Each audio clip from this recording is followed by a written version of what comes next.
Seni neden böyle sevdim ki, öyle istedim ki, yıllarca bekledim. Bizi bir de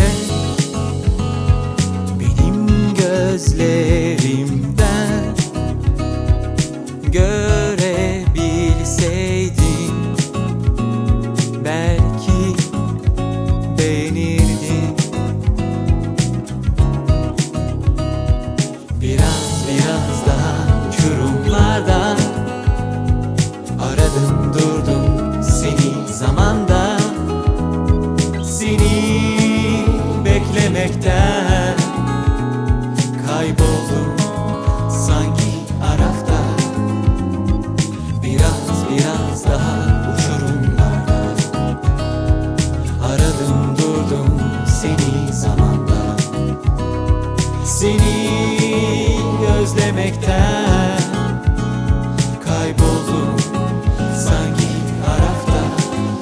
Seni neden sevdim ki, beni neden sevmedin? Seni neden bekledin, beni neden sevmedin? Tek parça kalmam senden sonra.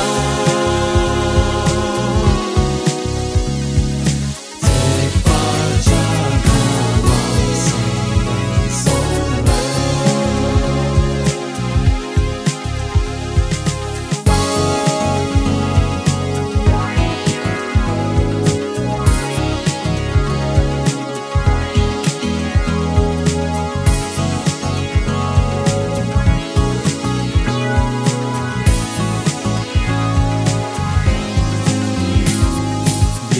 Biraz daha uçurumlarda aradım durdum seni zamanda.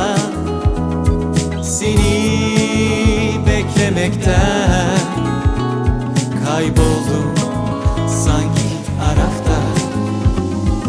Biraz daha uçurumlarda aradım durdum seni zamanda. Seni özlemekten kayboldum sanki arafta. Seni neden sevdim ki, beni neden sevmedin? Seni neden bekledin, beni neden sevmedin? Tek parça kalmam senden sonra. Seni neden sevdim ki, beni neden sevmedin?